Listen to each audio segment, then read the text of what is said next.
O Joel Rufino dizia: a esquerda não tem que ter uma política de segurança pública, a esquerda tem que ter uma política de proteção dos direitos. O que o Alessandro Barata dizia: não é direito à segurança, é segurança dos direitos. Né? Olá, pessoal, bem-vindos ao 60º episódio do podcast Segurança dos Direitos, o seu podcast semanal sobre segurança pública, questão criminal, direito penal, processo penal, criminologia e que hoje vem com uma novidade. Quem vos fala é Rafael Borges, velho conhecido de todos vocês, e quem está aqui comigo hoje na bancada, me ajudando a conduzir esse programa, refraseando, está aqui comigo hoje na bancada, me ajudando a conduzir esse programa, estou na companhia luxuosíssima de Juni Cirino dos Santos. Portanto, diga oi, Juni, para a nossa audiência. Olá, para a nossa audiência, tudo bom? E o episódio de hoje, pessoal, como eu falei, é sobre uma pesquisa primorosa conduzida pelos professores Fábio Leite, Ivar Alan Rodrigues, Rodrigo Gaspar de Mello e Silvia Folan de Figueiredo Lins. Essa pesquisa gerou um livro muito interessante que acabou de ser lançado pela editora CEG, cujo título é A Liberdade de Imprensa no Tribunal de Justiça do Rio de Janeiro. Quem está aqui conosco, honrando a bancada hoje, é o professor Fábio Leite, um dos autores do livro. Fábio é professor da PUC, doutor em Direito Público pela UERJ, que vai falar com a gente um pouco sobre o livro em si, mas também sobre a pesquisa acadêmica dele, que está, digamos assim, profundamente mergulhada nesse tema já há alguns anos. A estrutura do episódio está muito legal e eu tenho certeza que vocês vão adorar. Eu quero fazer aqui alguns pequenos registros antes de começar o episódio. Queria agradecer muito ao Introcrim, parceiro aqui incondicional deste podcast.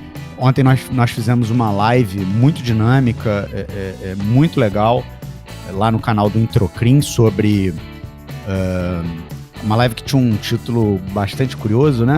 In Fucks We Trust, onde a gente falou bem, né, do ministro do Supremo Tribunal Federal, falou muito bem sobre essas recentes alterações que ele fez na já tímida recomendação 62 do CNJ. Falamos bem um pouco sobre essa forma interessante com a qual ele começou a conduzir o órgão de cúpula do Poder Judiciário brasileiro. Tá um episódio saudável, assim, bastante tranquilo e não tinha ninguém nervoso e tenso com os acontecimentos que estão perturbando tanto essa quadra histórica específica que a gente vive hoje. Eu queria também fazer um registro aqui.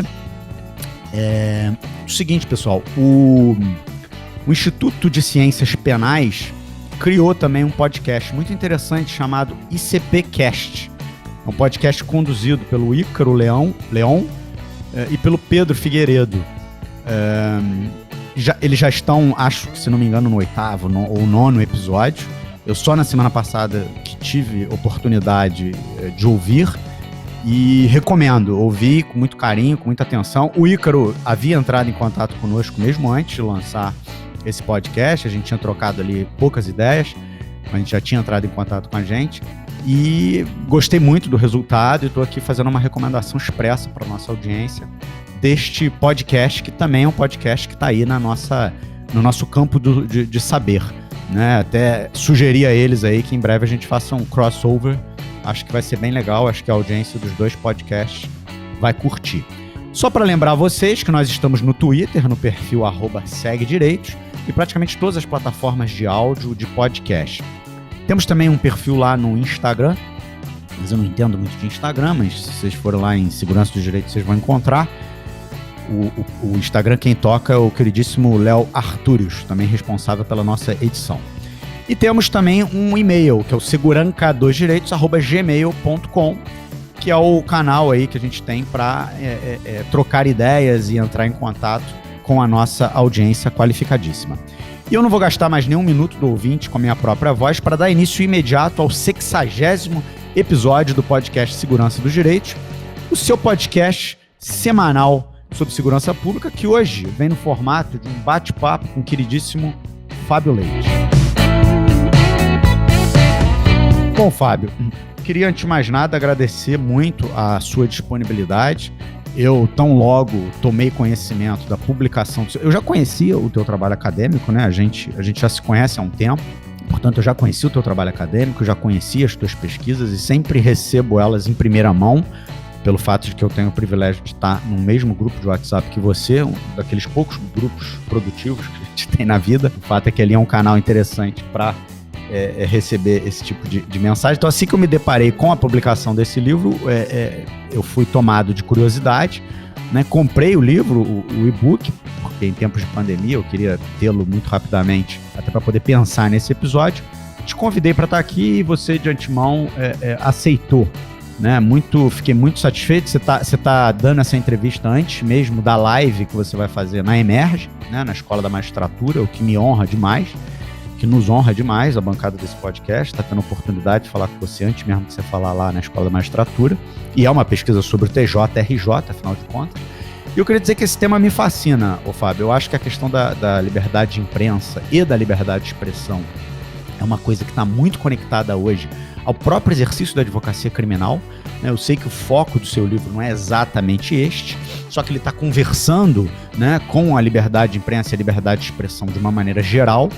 Nós temos ali no direito penal os crimes contra a honra, que são fontes de discussão e de debates inesgotáveis, né, principalmente porque eles estão sempre ali sendo ou não sendo resolvidos no campo do tipo subjetivo, né? No campo das intenções, no campo o que abre uma margem enorme para debates, enfim, e para interpretações dilargadas. Então é um tema que me fascina muito por causa disso. Eu, como advogado, já tive a oportunidade de atuar em alguns casos que esse debate sobre a liberdade de imprensa foi um debate central, né? Então, para mim, é muito interessante ter a oportunidade de te ouvir aqui. Bom, Fábio, eu queria te passar a palavra aí para você se apresentar para a nossa audiência e dizer a que veio. É um prazer estar participando aqui desse podcast, do 60º episódio, para falar desse trabalho que nós acabamos de publicar. Digo nós, não no plural majestático, mas porque somos 4 autores dessa pesquisa, né, que contou também com a ajuda, com a contribuição de outros pesquisadores da Plebe.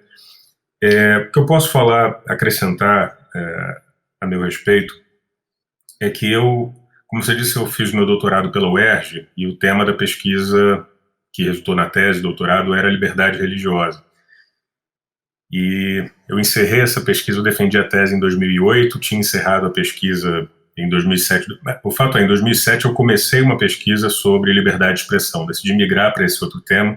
É muito comum, entre os constitucionalistas, isso pode ser observado, quem pesquisa um tema acaba pesquisando o outro, né? É difícil abraçar só um, tem muitos pontos em comum entre a liberdade religiosa e a liberdade de expressão, a liberdade de expressão religiosa, que é um tema que no Brasil não é... Se o tema da liberdade religiosa já não é tão abordado de forma tão profunda, a liberdade de expressão religiosa talvez menos ainda. Em que medida isso faz diferença?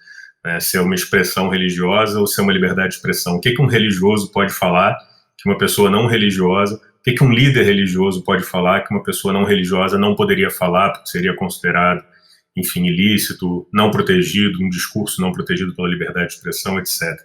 Mas o fato é, a partir de 2007 eu comecei uma pesquisa sobre liberdade de expressão, começando pelas obras, pelos trabalhos mais básicos de liberdade de expressão, mas a partir de algum momento, que eu não saberia precisar quando, eu percebi que aqui no Brasil eu estava andando em círculos, quer dizer, podia colocar as minhas impressões nas palestras, as minhas posições, eventualmente conquistar uma boa parte da audiência, mas poderia vir um outro professor falando também platitudes contra a liberdade de expressão e seria tão bem recebido quanto, quer dizer, no fim das contas parece que é só uma opinião pessoal, o Fábio tem uma preferência pela liberdade de expressão, um outro professor ou professora, geralmente de outra área, de direito civil, tem uma preferência pelos chamados direitos da personalidade, e a gente ficava assim andando em círculos.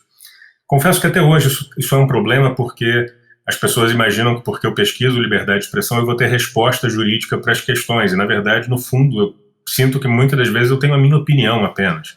Eu não posso dizer o direito brasileiro oferece essa resposta. Aliás, esse é o problema. Aqui no Brasil, a sua opinião coincide com o direito brasileiro, né? O que eu penso é exatamente o que o direito brasileiro diz. Agora, eu penso uma coisa, outra pessoa pensa outra. Quer dizer, é difícil imaginar aquela situação onde você diria, olha, eu penso que deveria ser assim, mas de acordo com o direito brasileiro a resposta é exatamente oposta. Eu não percebo isso acontecendo, então está faltando nós construirmos realmente o que é a resposta, né, do direito, o que está protegido ou não está protegido pela liberdade de expressão. Então eu percebi esse problema no direito brasileiro e decidi dar um outro rumo à pesquisa. A partir de 2015 eu me tornei pesquisador, né, bolsista produtividade em pesquisa do CNPq. De 3 em 3 anos a gente renova o pedido, né, e eu tenho tentado agora fazer pesquisas mais descritivas do que normativas, tentando comprovar certas impressões ou mesmo descobrir certas realidades, né, ou comprovar certas impressões que nós temos a respeito desses problemas da liberdade de expressão, para tentar mostrar que isso não é uma idiosincrasia, né, realmente Então, as pesquisas jurisprudenciais são importantes a esse respeito, a gente tem certas impressões sobre a forma como os casos são decididos, então vamos fazer uma pesquisa jurisprudencial para comprovar isso. Certas impressões também que nós temos a respeito da tomada de decisão, não só do juiz, aqui o alvo não são os magistrados, né? Embora esse livro sobre o qual a gente vai falar envolva liberdade de imprensa no Tribunal de Justiça e envolva pesquisa jurisprudencial, o meu alvo não são os magistrados, né? É uma questão de os profissionais do direito tomando decisões a respeito de liberdade de expressão. Eu tenho essa impressão de que existe uma liberdade muito grande na tomada de decisão. Convenhamos, em muitos casos tem bons argumentos para os dois lados, e se nós não temos regras claras, né, aquele direito, nós vamos dizer, de acordo com o direito brasileiro a resposta é essa, ou a resposta mais adequada é essa, os aplicadores do direito, e isso pode ser não só o juiz, pode ser o promotor, pode ser o advogado, pode ser o professor, o acadêmico, aquele que vai dizer, olha, eu entendo que a resposta do direito para esse caso é essa, tem uma liberdade muito grande para tomar decisão, e aspectos que não são juridicamente relevantes podem afetar a tomada de decisão. Então nós partimos para uma pesquisa também experimental. Então durante muito tempo realizamos muitos experimentos com profissionais do direito e mesmo pessoas fora do direito para tentar explorar essas hipóteses que nós tínhamos de que alguns elementos que não são juridicamente relevantes acabam afetando a tomada de decisão em casos envolvendo liberdade de expressão.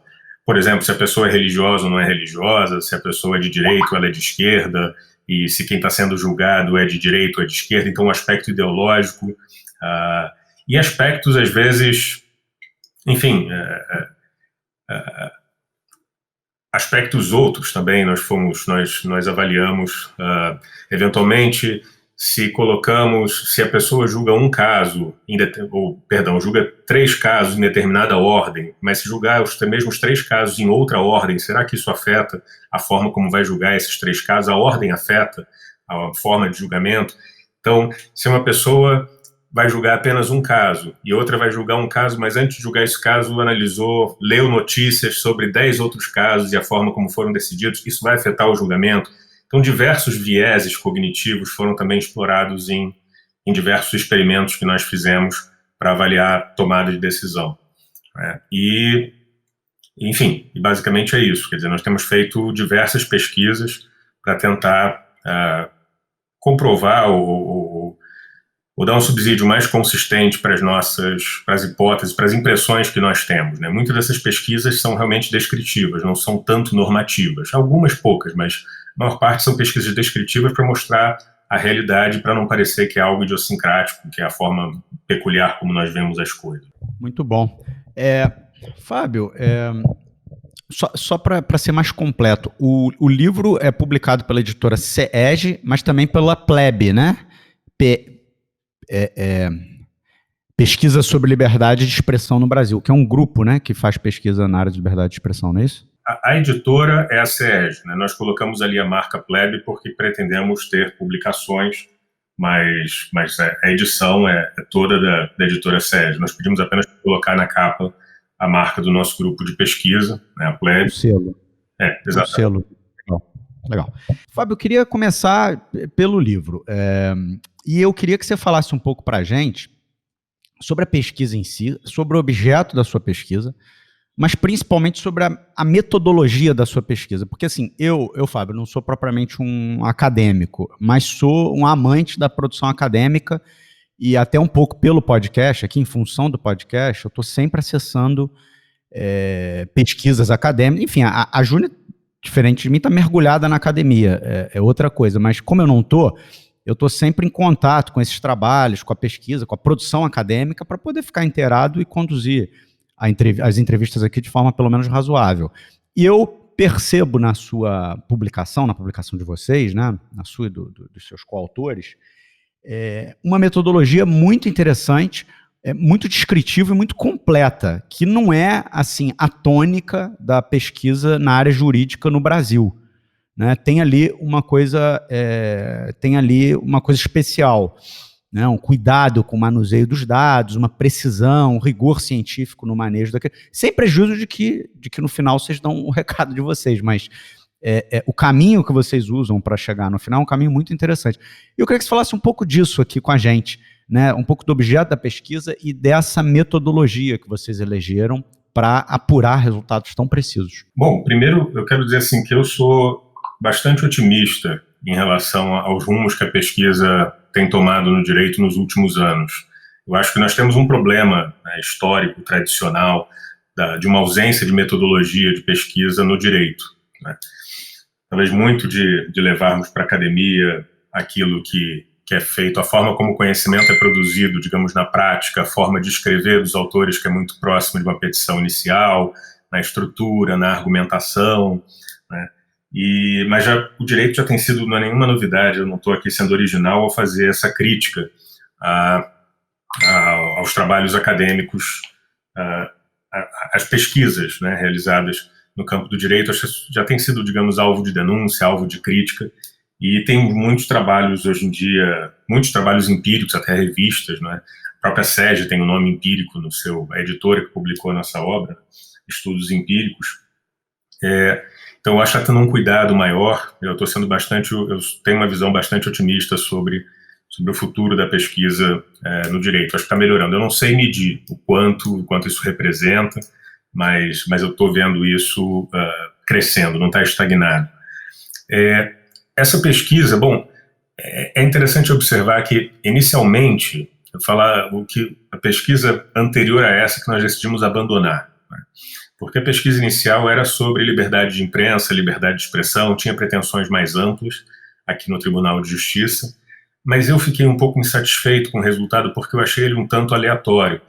Sim, foram, sei lá, quase 400 processos, eu não lembro exatamente o número de casos que a gente levantou, foi um número bem expressivo, mas eu achei aquele resultado um tanto aleatório e eu queria fazer uma pesquisa quantitativa, eu queria apresentar dados, fazer uma análise quantitativa.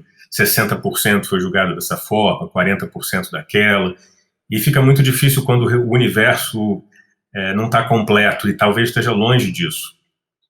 Porque a pesquisa jurisprudencial feita pelo site, pela internet, ela vai pegar expressões que estão na ementa. Então, se o relator não colocou na ementa determinada expressão, eu não vou pegar aquele caso, e podem ser muitos casos. Então, eu estava um pouco incomodado com isso, e tinha razão para isso, porque eu comecei a encontrar processos que não estavam no universo que nós tínhamos levantado, processos importantes dessas empresas, por exemplo, Infoglobo, Editora O Dia. Então, eu tinha feito uma pesquisa, né, junto com um grupo, junto com a Plebe, tivemos lá um universo bastante expressivo quantitativamente, mas que de repente no meio aparecia Facebook, aparecia Google, alguns casos de Facebook, não muitos, alguns casos de Google, muitos casos envolvendo Infoglobo, mas que, enfim, talvez fosse metade do universo que deveria ter aparecido. Eu achei aquele resultado um tanto confuso, aleatório, para fazer uma análise quantitativa. É muito bom para fazer uma análise qualitativa, mas não quantitativa. Então eu decidi, claro, salvei esses processos, tenho uma planilha com isso para utilizar posteriormente em um estudo mais qualitativo, de análise mesmo dos casos, do conteúdo, né, do que foi decidido, dos argumentos utilizados pelos magistrados, mas decidi iniciar uma nova pesquisa a partir do nome da parte, né? E aí nós optamos por Infoglobo, né, que reúne os jornais O Globo, Extra e Expresso da Informação, e Editora O Dia, que envolve o jornal O Dia e o jornal Meia Hora, porque são os órgãos de imprensa mais demandados, né, no estado do Rio de Janeiro.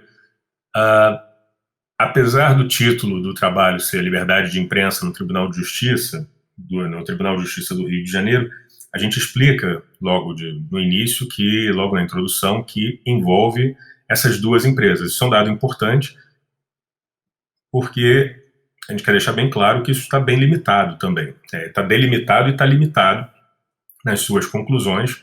Não significa que o que acontece com o jornal O Globo vai acontecer com um jornal de bairro, por exemplo, ou vai acontecer com um blog de um jornalista, pode ser que tenham destinos bem diferentes, embora os casos sejam semelhantes, mas por hora essa foi a pesquisa que nós fizemos, ainda que com essas limitações eu acho que tem uma contribuição relevante aqui.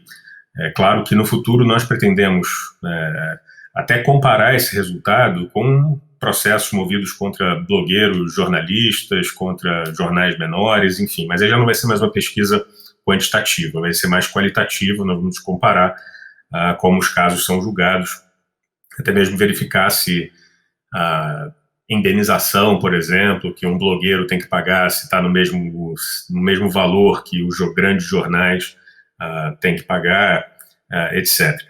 Então, nós delimitamos um marco temporal a partir do seguinte critério: apelação civil julgada pelo Tribunal de Justiça entre 2010 e 2016. Com isso, temos 7 anos de análise, então de 1º de janeiro a 31 de dezembro, de 1º de janeiro de 2010 a 31 de dezembro de 2016. Pegamos essas partes, Infoglobo e Editora O Dia. É claro que para fazer uma pesquisa como essa, eu tive que colocar Infoglobo, depois eu fiz de novo com o Globo, Editora O Dia, depois O Dia, para poder me certificar. Ainda assim pode ter alguma coisa que tenha escapado, né? Mas tentamos ao máximo, e isso foi importante, usar Infoglobo, depois usar Globo, ainda que isso dê muito trabalho, muitos casos eram de TV Globo, mas enfim, esse trabalho depois compensa, você tem a garantia de que tem ali um número próximo do total, digamos assim, de casos movidos contra essas duas empresas. E aí ficamos então com um universo de 221 processos, e aí a partir desses 221 processos nós fizemos análise desde a primeira instância desses 221 processos, mas sabendo que o critério era a apelação civil ter sido julgada entre 2010 e 2016. Tem processos que não chegam à apelação civil, que terminam na primeira instância, a parte abandona, o autor abandona a causa, etc. E aí, reunidos em grupo, decidimos avaliar o que nós iríamos, né? Claro que eu tinha já as minhas ideias, mas é importante o grupo todo participar e dizer o que gostaria de avaliar nesses processos, quais são as ideias. Nem todas dão certo, algumas acabam não aparecendo, então nós depois eliminamos. Por exemplo, tem questão, envolve audiovisual, nós colocamos lá uma coluna, não apareceu nenhum caso envolvendo audiovisual.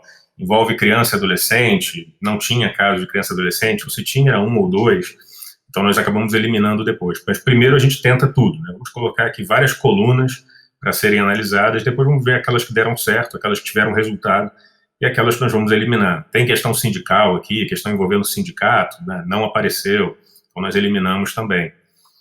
E aí decidimos que vamos analisar questões relacionadas ao autor, né? Porque os réus são constantes, né? Infoglobo e Editora O Dia, mas o autor é político, é magistrado, é figura pública, é uma celebridade. Depois analisar questões sobre o meio em que foi divulgada aquela notícia, foi no meio impresso, foi no meio virtual. Aqui um parêntese que eu queria abrir, até para mostrar a importância da pesquisa. Eu dizia, veja só, Rafael, eu dizia nas palestras, antes da pesquisa, né, e as pessoas concordavam, quando eu dizia, olha, a tendência agora com o jornal online é de que esse número de processos vem aumentar, porque quando nós trabalhávamos, né, quando a imprensa era exclusivamente a imprensa, o jornal impresso, né, quando não tinha jornal online, a pessoa lê o jornal no dia seguinte, como disse certa vez o Veríssimo, a folha de jornal está forrando a gaiola do papagaio, né, no dia seguinte acabou. mas na internet aquilo fica, né? E se misturar a internet com rede social, com Facebook, por exemplo, onde a pessoa depois vai compartilhar uma notícia de 5 anos atrás, aquela notícia parece que não morre, né? Não tem aquilo que acontecia com o jornal impresso. Então eu pensava, a tendência é aumentar, porque isso vai continuar circulando, etc. Então aumentar o número de processos, a razão pela qual temos que resolver logo essa questão dos limites da liberdade de imprensa. Número de processos, então, como eu disse, o número de processos vai aumentar e nós vamos encontrar muitos processos relativos à publicação online. Pois bem, nada disso aconteceu, de acordo com a pesquisa. Então é importante, veja, era uma coisa que eu imaginava, as pessoas tendiam a concordar e eu fiz uma pesquisa que disse que eu estava errado, que as minhas previsões estavam erradas, não aconteceu nada do que eu falei, o jornal impresso continua imperando, a maioria esmagadora de casos envolve jornal impresso, não envolve jornal online, o número de processos não aumentou por causa disso, não tem essa relação. Então a pesquisa foi importante para isso também, para mostrar que eu estava errado, não é só para confirmar a hipótese. Enfim, e avaliamos, depois analisamos se teve pedido de direito de resposta, se teve pedido de remoção, mas ainda assim continua tendo muita publicação na internet, então tem esse pedido novo que a gente não vai encontrar nos anos 90, nem nos anos 80, que é o pedido de remoção de conteúdo. O que aqui é um dado interessante, porque não se trata de, fazendo aqui uma diferenciação, de desindexação. Vamos separar, né, aqui um pedido que você formularia para o Google, por exemplo, que é para desindexar. Então o conteúdo está preservado, mas não vai aparecer na página do Google. Se você digitar o nome da pessoa, você não encontra aquela matéria, mas ela continua no site do Globo como arquivo, né? E quando você pede para o próprio, pelo menos eu não sei se isso é muito técnico, mas é uma nomenclatura que nós usamos no nosso grupo de pesquisa, quando você pede diretamente para o site, para o jornal, para retirar aquela notícia, já seria, digamos, um pedido de remoção. Como eu disse, essa não é uma distinção técnica, uma distinção interna que nós fazemos. Então, entre desindexação, né, não está indexado numa página de busca, e remover definitivamente o conteúdo da internet. Então, esses processos aqui esse processo analisado envolviam remoção, não desindexação.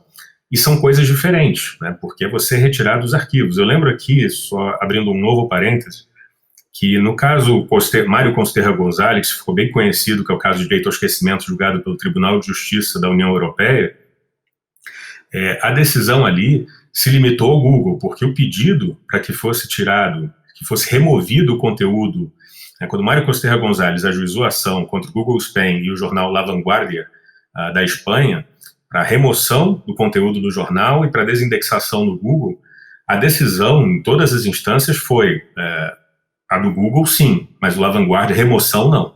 Né? Remoção não pode acontecer. Isso faz parte do arquivo do jornal, é da história, a notícia é verdadeira, a notícia foi publicada, ela está protegida. O que vai acontecer aqui é desindexação em nome do direito ao esquecimento. Então, nós analisamos o quão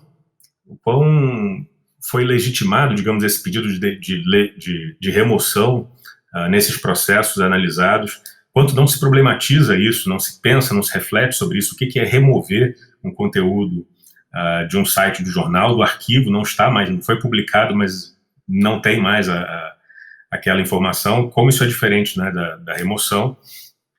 E, enfim, e a forma como os juízes decidiram, não fizemos uma análise profunda das sentenças, o objetivo era analisar mais os acordos, então na sentença importa mais o dispositivo, se condenou, não condenou, se julgou procedente, julgou improcedente, parcialmente procedente, como julgou o pedido de remoção, os outros pedidos, né, o pedido de direito de resposta, como foi formulado o pedido de direito de resposta. Vimos que temos uma variedade enorme de pedidos de direito de resposta.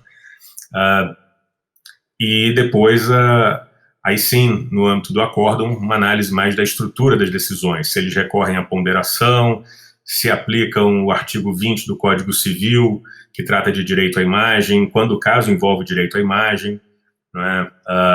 Se aplicam o princípio da proporcionalidade, que a doutrina sempre prega, né? Que esses casos têm que ser resolvidos, eu chamo isso de PPP, tá? A partir de ponderação, proporcionalidade e peculiaridade do caso concreto. Isso é o que diz a doutrina. Então vamos ver se isso está acontecendo, se os magistrados têm seguido isso. Não que eu concorde com essa abordagem doutrinária, que eu acho que ela deixa muito a desejar, até mesmo na forma quando afirma que tem que recorrer ao princípio da proporcionalidade, a doutrina em geral não dá um exemplo. Como é que vamos aplicar a proporcionalidade? Explica, né, o que é a proporcionalidade, que subprincípios implica, adequação, necessidade, proporcionalidade em sentido estrito. Mas na hora de aplicar a proporcionalidade para resolver esses casos no âmbito do direito civil, eu não vejo um autor dizendo se aqui foi violada a adequação, ou a necessidade, ou a proporcionalidade em sentido estrito. Apenas diz que tem que aplicar a proporcionalidade, mas não diz como. Então, de novo, o alvo aqui não são os magistrados, porque eu acho que esse é um trabalho da doutrina. Eu acho que, em geral, ainda que tenha alguns pontos que sejam criticáveis por conta da atuação dos magistrados, eu acho que a jurisprudência repete muito daquilo que a doutrina formula. É comum os magistrados citarem doutrinadores. Então, o alvo da crítica pode ser mesmo esse pensamento doutrinário, que eu acho que é vago, que tem muitos problemas, e que permitem essas decisões que nós encontramos na nossa pesquisa. Entendi, excelente.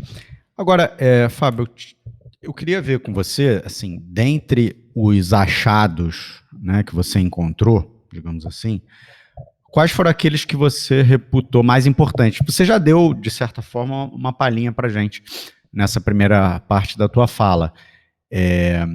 Principalmente quando você diz que as tuas impressões pré-empirismo, muitas delas não se confirmaram, né?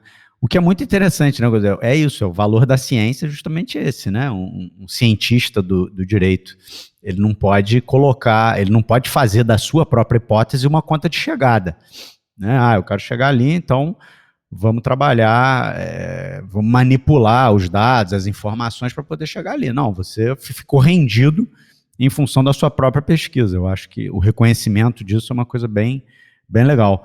Eu queria que você falasse um pouco dos achados que você reputa mais importante.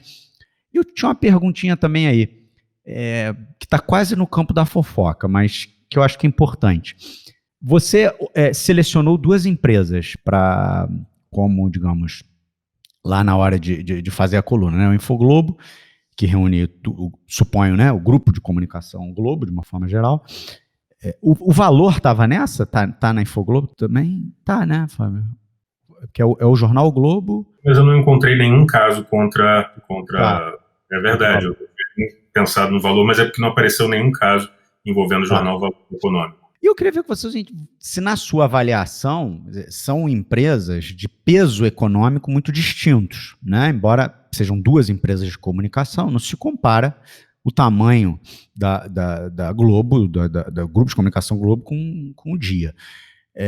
Eu queria ver se, sim, na sua sensibilidade, né, se você encontrou alguma diferença no enfoque ou na tomada da decisão que você consiga, de antemão, correlacionar ao peso institucional desses 2 grupos econômicos. Está contigo, Fábio. Bom, vamos lá. Eu não percebi de forma muito clara.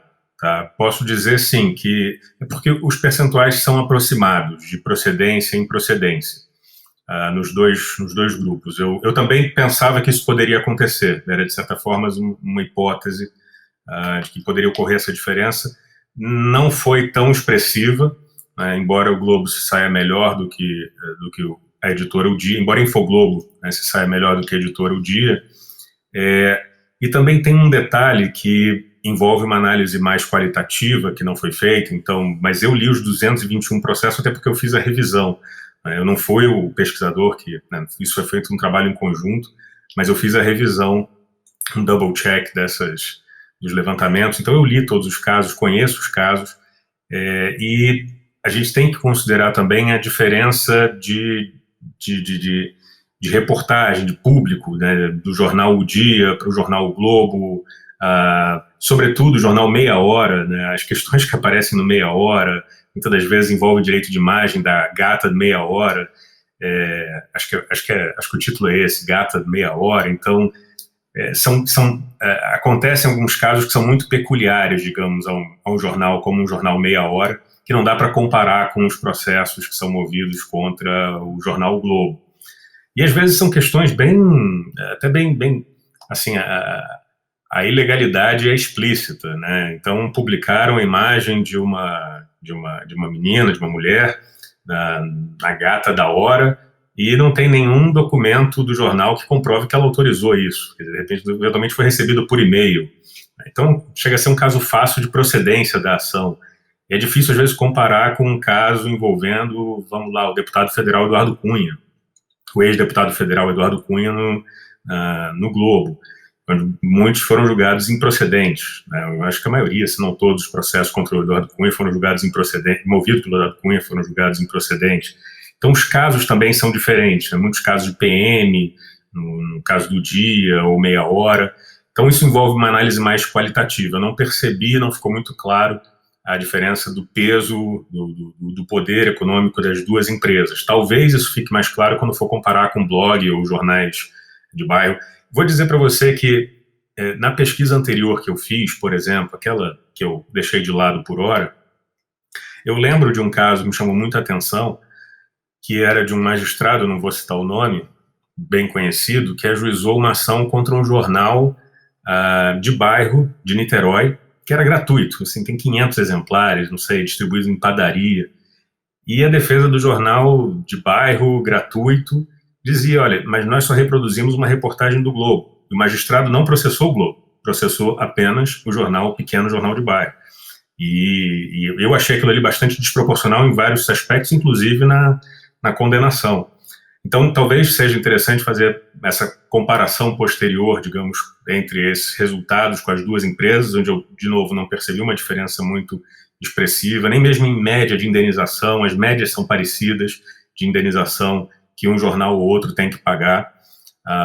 Ficou tudo muito próximo, né? A gente faz essa análise pormenorizada, depois detalhada a partir de categorias, quando o autor é figura pública, quando o autor é policial civil, quando é policial militar. A gente tentou discriminar ao máximo essas categorias. Verificamos, na maioria dos casos, o valor das indenizações é o mesmo. Então, não percebi realmente uma diferença muito forte, muito grande, marcante nos processos contra esses dois veículos de informação. Não, mas então, aí eu queria ouvir um pouquinho daqueles achados da pesquisa, quais são os que você reputou mais importantes, né? Quer dizer, você dá pistas já disso aí no decorrer da sua fala, só que eu queria ouvir do pesquisador mesmo, quer dizer, aquilo que mais te impressionou.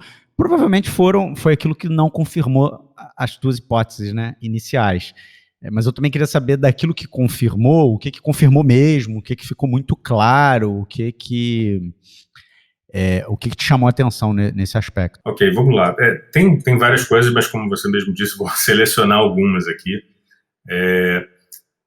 Uma que é uma confirmação, vamos lá, a doutrina brasileira no campo do direito civil, porque eu tenho minhas críticas à doutrina, tanto no campo do direito civil como no campo do direito penal, mas são coisas diferentes, tá? Quando os crimes contra a honra que você mencionou, por exemplo, que eu agora estou conduzindo uma pesquisa, também sou coordenador do núcleo de pesquisa de liberdade de expressão da Emerge, e estamos realizando lá uma pesquisa jurisprudencial sobre crimes contra a honra. Mas a linha dogmática é diferente, quer dizer, a doutrina de direito penal trabalha muito mais com questões relacionadas à intenção, ao ânimos do autor, do fato. Curiosamente, a doutrina não trata de liberdade de expressão, não considera a liberdade de expressão quando trata de crimes contra a honra.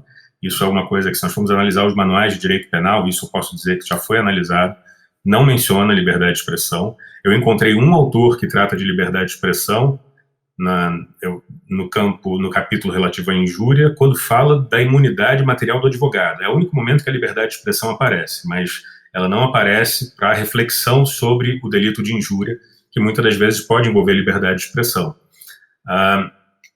Então, é um outro problema, digamos, no campo do direito penal. O que a doutrina afirma, como esses casos devem ser solucionados, qual é a resposta do direito, o que devemos considerar, qual é o raciocínio jurídico para identificarmos se a conduta é típica ou atípica, no caso dos crimes contra a honra.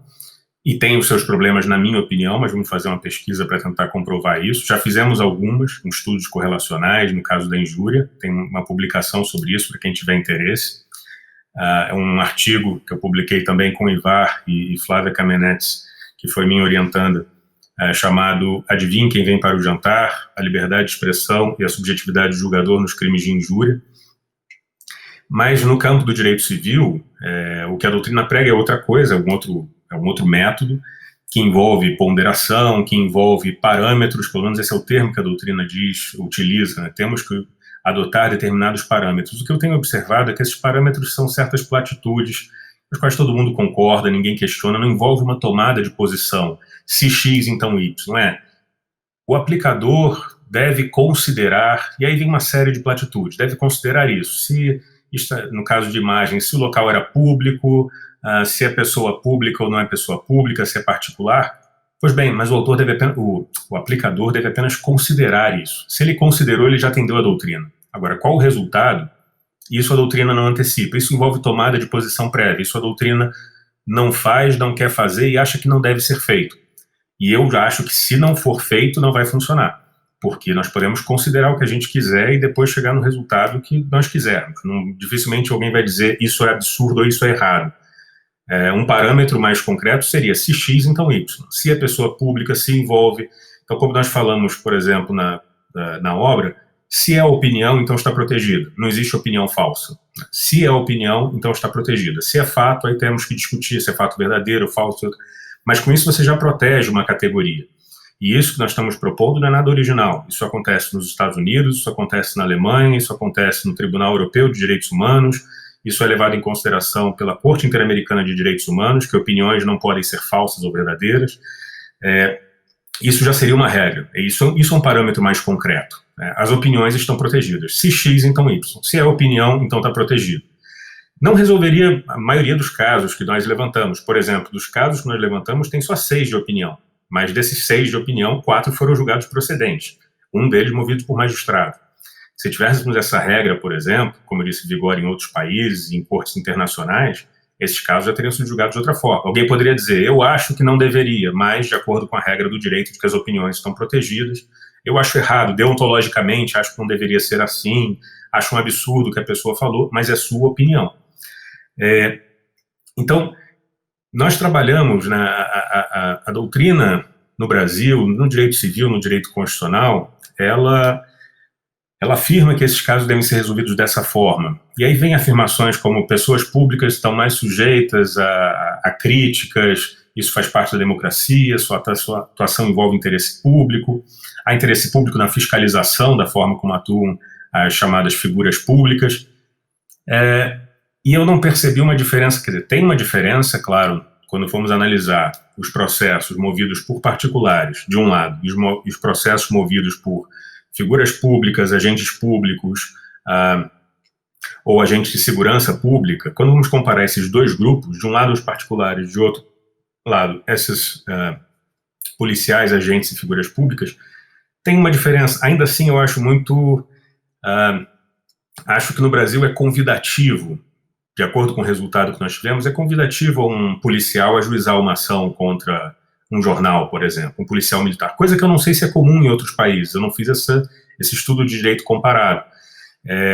Por exemplo, quando nós temos processos movidos por particulares, a editora O Dia, foram julgados, em primeira instância, foram julgados procedentes 55% dos casos contra 45%. Então temos 55% de improcedência quando são particulares, 45% de procedência em primeira instância.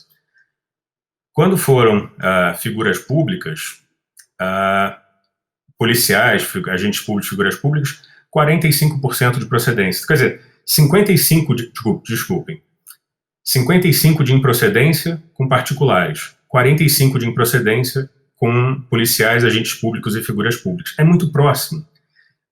45, vamos inverter, 45% dos casos movidos por particulares contra o Dia, 45% dos casos foram julgados procedentes. Quando eram figuras públicas, agentes públicos, policiais, 55% dos casos foram julgados procedentes.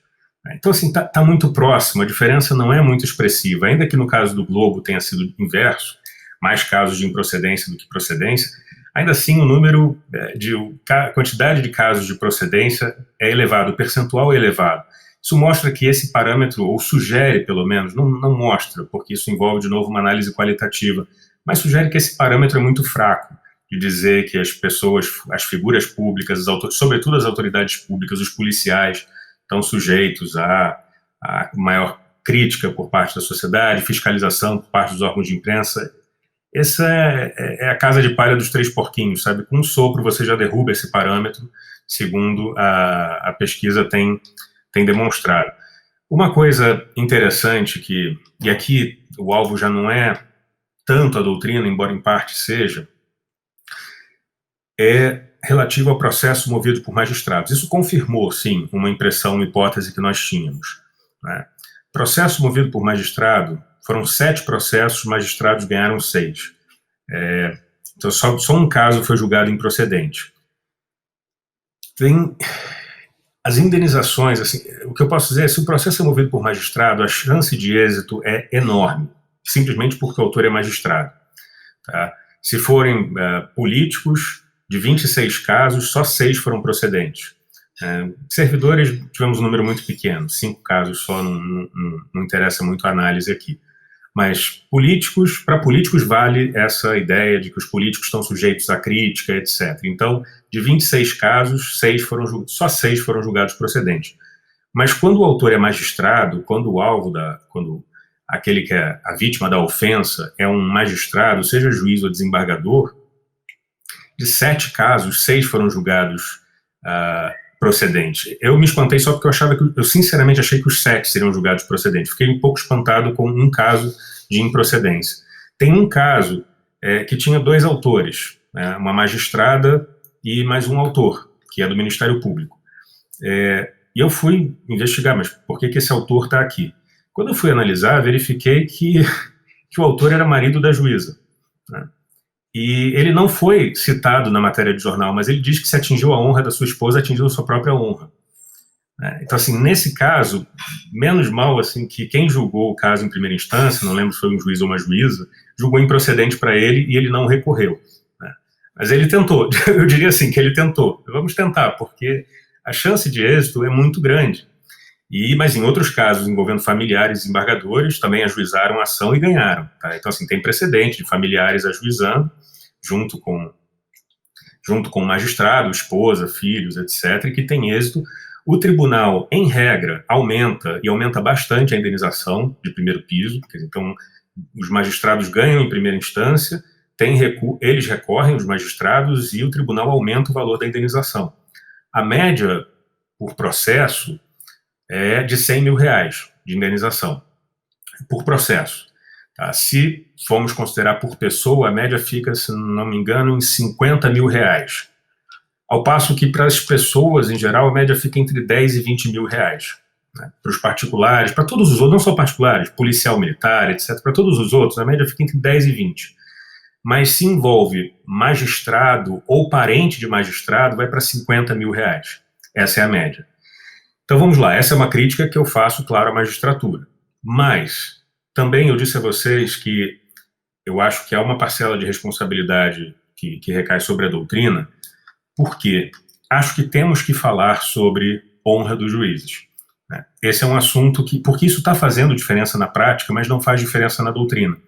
A doutrina está tratando de honra das figuras públicas, incluindo autoridades públicas, e não faz um disclaimer, não faz uma distinção para tratar de juízes.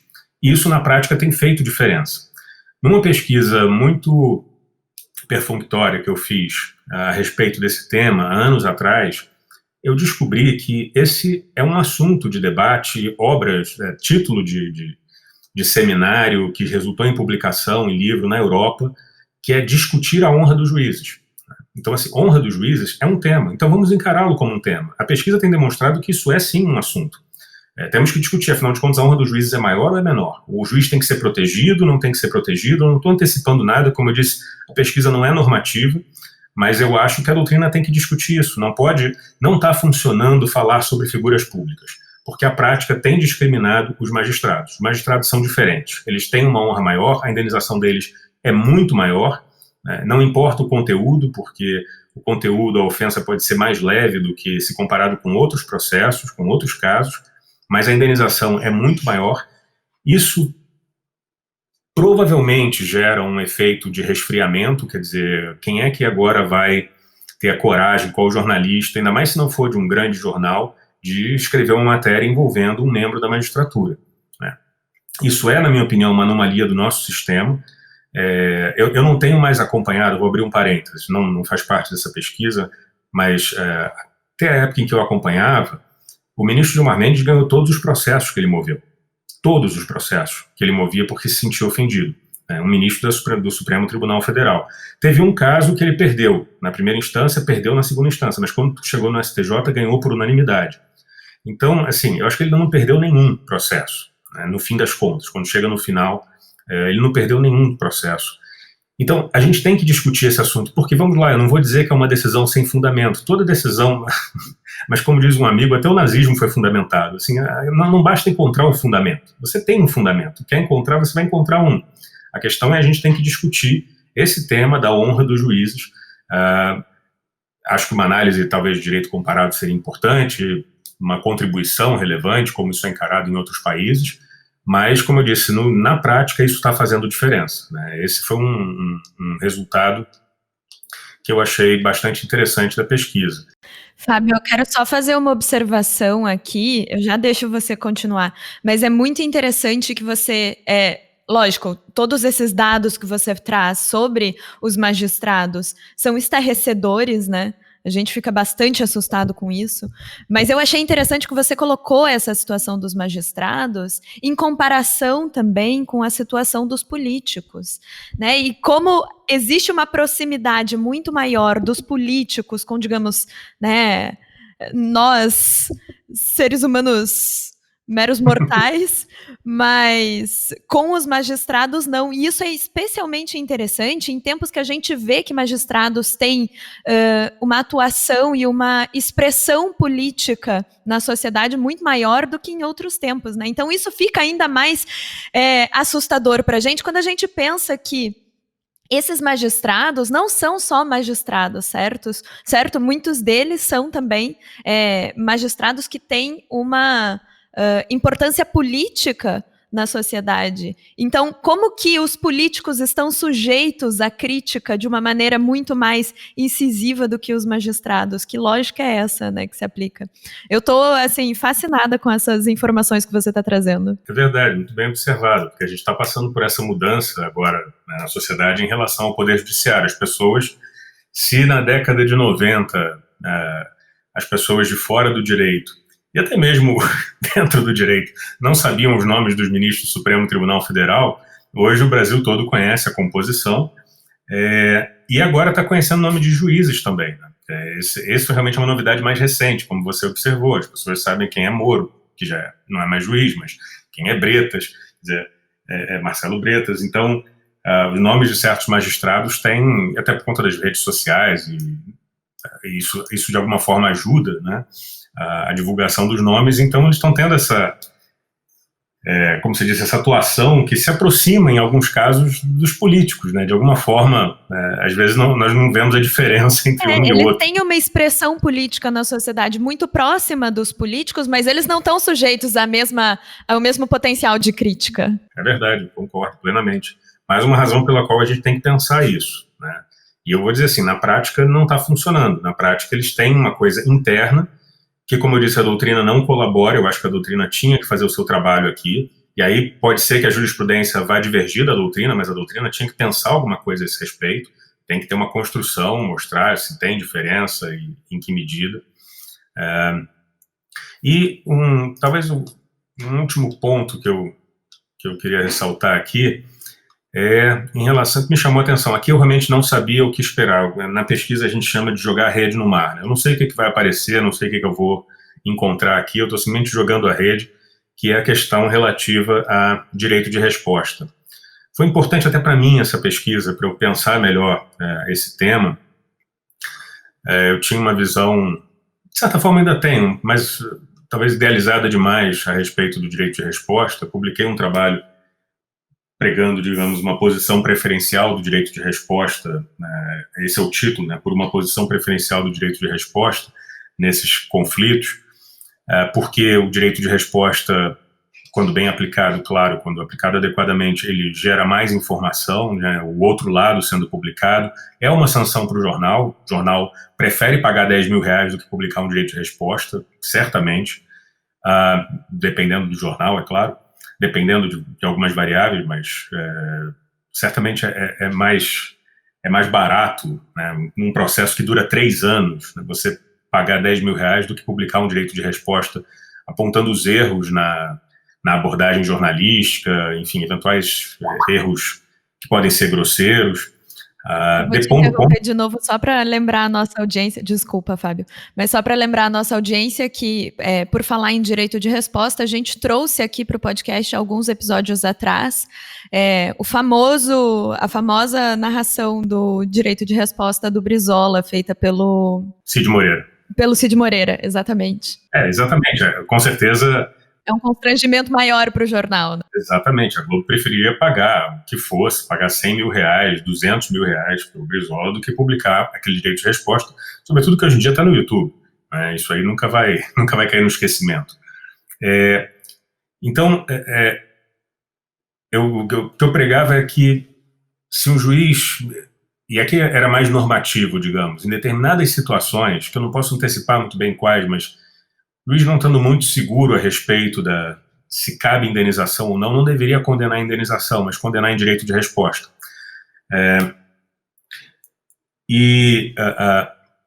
Enfim, essa era basicamente a proposta do outro trabalho. Mas essa pesquisa aqui, ela revelou, alguns dados interessantes, curiosos sobre direito de resposta. Primeiro, um ponto que me chamou a atenção e que eu vou até depois publicar alguma coisa sobre isso de uma forma mais propositiva, uma espécie, digamos, de enunciado, uma tomada de posição na plebe, isso é uma coisa que nós estamos conversando ali, depois da publicação dessa obra, que foi muito descritiva, nós conversamos sobre a ideia de publicarmos enunciados, né, alguma coisa mais propositiva, nossas posições sobre algumas coisas que nós pensamos e levantamos das pesquisas. Uma delas, por exemplo, é de que publicação de sentença não é direito de resposta. Eu acho muito curioso a quantidade de processos em que o autor pede publicação de sentença. Vamos ser honestos, nem nós do direito gostamos de ler sentença muitas das vezes, é uma coisa chata. Não é a mesma coisa que direito de resposta, não dá para se confundir. Publicar uma sentença, relatório, fundamentação citando doutrina estrangeira, isso faz o menor sentido publicar isso como direito. Isso não atinge a finalidade do direito de resposta, é só para dizer, o jornal foi condenado. Ponto. Agora, ninguém vai ler por quê uma sentença na íntegra, ou mesmo as melhores partes, como às vezes os magistrados, em nome da proporcionalidade, dizem, não vou publicar a sentença toda, mas apenas as melhores partes, assim, greatest hits da sentença que vão ser publicados no jornal. Mas o curioso aqui foi verificar que alguns magistrados, até citando o STJ, dizem, olha, não vou conceder, vou julgar improcedente a publicação de sentença, porque, abre aspas, publicação de sentença não é direito de resposta, fecha aspas. Mas vêm outros magistrados e dizem que e julgam procedente. Então aqui eu já percebi um conflito aqui de entendimentos, um caso em que um juiz negou o direito de a publicação de sentença porque não era direito de resposta, foi um caso movido por um magistrado. Julgou procedente o pedido de indenização, mas improcedente a publicação de sentença porque não é direito de resposta. O magistrado recorreu para o tribunal, aumentou a indenização e conseguiu a publicação da sentença. Por quê? Não foi dito no acordo. E aí o jornal opôs embargo de declaração. Olha, mas o juiz da primeira instância disse que direito de resposta não é... que publicação de sentença não é direito de resposta. E aí, embargos de declaração, o magistrado, o que o relator disse é que quem escolhe é o ofendido. Né? Ele disse o seguinte, a publicação da decisão condenatória pode ser o meio eleito pelo ofendido, quer antes ou depois da vitória judicial, para melhor exercer o seu constitucional direito de resposta. Então, se não enfrentou o STJ, não enfrentou nada, simplesmente disse que Pode fazer isso? Bom, sei lá, que possa, mas a gente tem que ter uma posição a esse respeito. Então, eu acho que direito de resposta é uma coisa, publicação de sentença é outra. Agora, quando eu disse a vocês que o contato com esses casos me fez repensar um pouco se eu não estava idealizando demais o direito de resposta. É claro que agora a gente tem uma legislação sobre isso, mas é porque esses processos, eles duram 3 anos, né, para serem julgados. Então, assim, em primeiro lugar, a responsabilidade pelo direito de resposta está muito na mão dos juízes, eu já percebo isso, porque se o juiz julga improcedente, quando chegar no tribunal, tem muita chance de o desembargador, do relator ou a desembargadora, entender que já se passou muito tempo, né? E mesmo que não entendesse dessa forma, fica um pouco essa impressão, é isso que eu tenho pensado, o que é o direito de resposta 3 anos depois? A matéria saiu, foi publicada em 2017, agora em 2019 vai sair um direito de resposta. Se não fosse em primeira instância, sairia mais rápido, mas não tão mais rápido, porque o processo demora por razões compreensíveis, não é nenhuma crítica aos juízes de primeira instância, mas o processo demora muito mais na primeira instância, pelas fases processuais, enfim, citação, etc. Então o processo leva, sei lá, 2 anos na primeira instância e 1 ano na segunda, né? Em média, mais ou menos isso. Então, enfim, é um ponto que eu achei interessante aqui da pesquisa, e também a quantidade de pedidos. Vamos lá, os pedidos que eu encontrei aqui, considerando os 2 jornais, né, direito de resposta, que eu chamo de direito de resposta em sentido estrito, que é aquele que é elaborado pelo ofendido, quer dizer, ele que vai elaborar o direito de resposta para ser publicado no jornal. Nós tivemos, de 60 casos, 17. Só 17 foram de direito de resposta, de um total de 60 casos em que houve pedido de direito de resposta em sentido amplo. Aquele direito de resposta mais adequado foi feito em 60 casos. Desculpa, de 60, o mais adequado foi feito só em 17. É menos de 1/3. Publicação de sentença, 13 casos. Retratação, que aí é o próprio jornal que se retrata, já não é bem o direito de resposta, 15 casos. E outros, 15 são, e outros foi 15 casos também, né? Então foram 17, 13, 15 e 15. E esses outros são pedidos como pedido de desculpas, nota de desagravo, desmentido, enfim, é o que as partes têm pedido, né? Quando eu acho que isso deveria vir como direito de resposta, eles fazem esses pedidos como pedido de desculpas, desmentido, etc, etc. Então, aqui foi essa pesquisa do estilo jogar a rede no mar, né? Realmente eu não sabia o que encontrar, se eu ia encontrar muitos pedidos de resposta, imaginava que eu não fosse encontrar, mas encontrei muitos. Eu achava que eu ia encontrar poucos pedidos de direito de resposta, mas achei que a maioria absoluta seria pedido de direito de resposta mesmo. Não esperava encontrar tantos pedidos de publicação de sentença e nem esses pedidos de desculpa, nota de desagravo, retratação, etc. Eu queria te fazer uma provocação antes da gente já encaminhar para o final aqui do nosso programa, Fábio. No seguinte sentido, a gente teve um caso recente, né, de censura ao jornal GGN, e achei interessante porque eu andei lendo sobre o vácuo regulatório que deixou a revogação da lei de imprensa em relação a isso, né?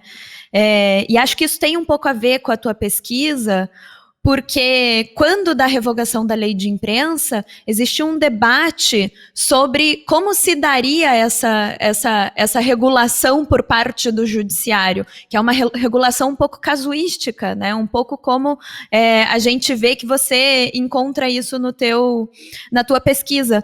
E esse caso dessa censura específica, é um caso bastante importante para a gente pensar isso, foi julgado pelo ministro Marco Aurélio, e que é uma pessoa que sempre se colocou de maneira muito favorável à liberdade de imprensa, né? E, enfim, promoveu aí essa censura que mostra como é muito no jogo da casuística que se dá esse tipo de decisão.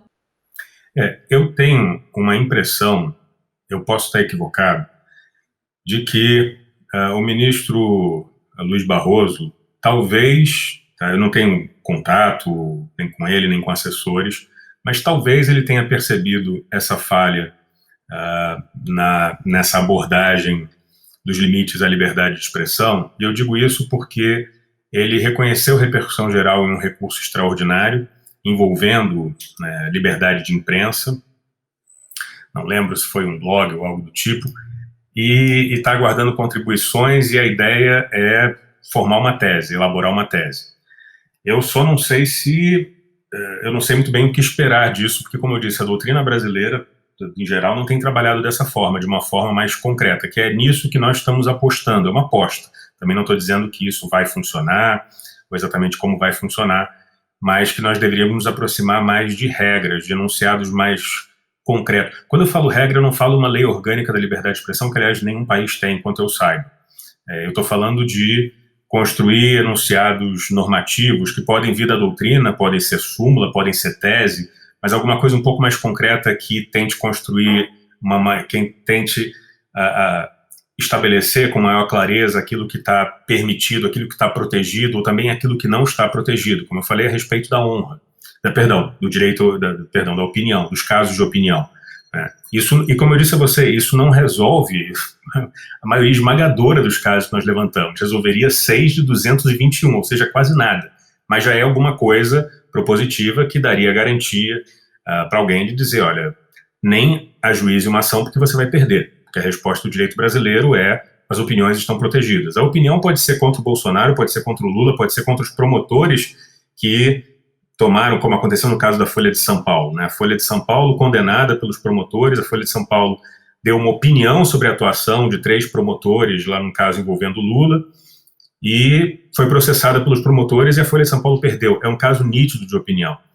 Para lembrar um outro aqui, Zeca Camargo fazendo um comentário, que pode ser um comentário infeliz, mas questão de gosto, o comentário que ele fez quando do falecimento do cantor sertanejo universitário Cristiano Araújo, que eu particularmente não conhecia. O Zeca Camargo também disse que não conhecia e fez alguns comentários a respeito, deu a sua opinião, foi condenado pela família do cantor falecido, 2 instâncias lá no Tribunal de Goiás. Esse é um caso nítido de opinião, não deveria nem ser judicializado, né? Nem judicializa, não importa o quanto você acha que foi infeliz o comentário dele, foi desrespeitoso porque o cantor acabou de falecer, é um caso de opinião, a gente nem discute. Então, assim, lá nos Estados Unidos, tem processos envolvendo opinião? Sim, mas aí é aquela situação onde o autor vai argumentar, é aquela zona cinzenta em que o autor vai argumentar que é fato e o réu vai argumentar que é opinião. O que o judiciário vai decidir é se é fato ou opinião. Se for opinião, está protegido, ponto final. Mas aqueles casos que são claros de opinião não são nem judicializados, porque você já sabe que você vai perder, já sabe qual é a resposta. Então, eu acho que a gente tinha que construir enunciados normativos, né? Eu acho que esse é um trabalho da doutrina, que talvez o ministro Luiz Barroso esteja mirando isso, mas eu não sei com base em quê, quer dizer, o que já tem construído, até onde ele vai chegar, né, em termos mais concretos na elaboração de uma tese sobre liberdade de imprensa para determinar o que está protegido e o que não está protegido. Você tem razão, as coisas são decididas de forma muito casuística. Eu não... me incomoda um pouco ver a academia, a doutrina brasileira fazendo certas afirmações que sugerem que regras são coisas do passado e que o caminho mais adequado não é fácil nós anteciparmos e que temos que prevalecer, temos que dar prioridade à justiça no caso concreto, e isso a gente faz a partir de PPP, né? Ponderação, proporcionalidade, considerando as peculiaridades do caso concreto. Isso é o que nos levou também a fazer experimentos na plebe. E uma coisa curiosa é que, a despeito dos experimentos que a gente tenha realizado, independentemente do objetivo de cada experimento, esse objetivo é avaliar se, colocando essa palavra, trocando por essa, o grupo 1 responde de um jeito, o grupo 2 responde de outro. Independentemente disso, a gente sempre viu um resultado bastante dividido, né? Em todos os grupos, quando as pessoas vão julgar esses casos que não são hard cases, sabe? Que são casos, qualquer caso de liberdade de expressão. Mas aqui no Brasil parece que qualquer caso de liberdade de expressão virou um hard case, né? Eu publiquei um artigo, nem todo caso é um hard case, né, sobre liberdade de expressão. Mas aqui no Brasil acaba sendo. Então, o resultado que a gente recebe dos participantes dos experimentos é 60% decidem de uma forma, 40% decidem de outra. 55% de uma forma, 45% de outra. Já teve um que foi 51-49. 51% decide de um jeito, 49% por outro. 54% de um jeito, 46% de outro. Então está dividido. Como é que eu posso dizer que tem uma resposta certa? De certa forma, isso confirma a ideia de que é um juízo subjetivo, talvez um juízo moral, que as pessoas façam a respeito de determinado caso. E eu vou dizer que é talvez um juízo moral, porque esses experimentos que nós fizemos, e o Rafael deve ter participado de alguns, porque eu compartilho nos grupos, né, de WhatsApp, do direito, e também fora do direito, esses experimentos eles são respondidos por pessoas do direito e pessoas de fora do direito. E eu faço isso por duas razões. Primeiro, porque eu não tenho como controlar, porque é feito pela internet, então tem um link, uma plataforma, Qualtrics, e as pessoas acessam. Seria muito difícil dizer, só quem é do direito vai responder. Se uma pessoa, um engenheiro ou uma engenheira, e diz, eu quero participar, vai acabar poluindo o resultado não vai ficar adequado porque tem gente de fora do direito participando. Então eu prefiro deixar aberto, e no final as pessoas dizem se elas são profissionais do direito, estudantes do direito ou outros de fora. Essa é a primeira razão, é porque eu não posso controlar. Mas a segunda razão é para poder comparar a resposta dada por quem é do direito por quem não é do direito. E é muito interessante, Júnior, ver quantos casos as respostas são as mesmas. Se você é do direito ou não é do direito, não faz diferença. Não existe o conhecimento jurídico que vai dizer, bom, como eu conheço o direito, então a resposta é essa. Não.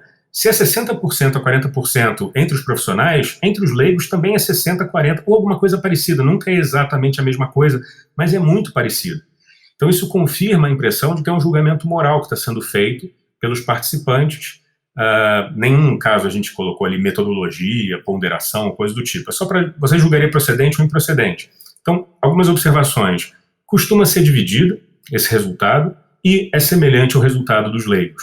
Então, a gente não está realmente construindo alguma coisa para dizer isso aqui é o direito sendo aplicado. E se vai ser um juízo moral, o último que sair apaga a luz, porque isso é um perigo. E está muito longe de qualquer coisa relacionada à segurança jurídica ou mesmo a direito. Então, me incomoda um pouco ver a doutrina fazendo essa afirmação que desvaloriza regras. Acho que isso tem um efeito nocivo, não só para a liberdade de expressão, onde não existem regras, mas também para aqueles casos em que existem regras, e a jurisprudência, o direito brasileiro tem desvalorizado. Eu não quero aqui abrir uma chave para uma aba, para uma outra discussão, mas falando rapidamente, nós tivemos a aprovação do Marco Civil da Internet. O Marco Civil da Internet, no seu artigo 19, ele dá uma resposta para um problema que nós tínhamos. Eu fiz uma pesquisa sobre processos movidos contra o Facebook, e a situação era mais ou menos a seguinte: imagine que eu, como professor, a juíza pedi para o Facebook remover um comentário que uma aluna, um aluno fez a meu respeito, me criticando a minha atuação como professor. O Facebook não me atendeu.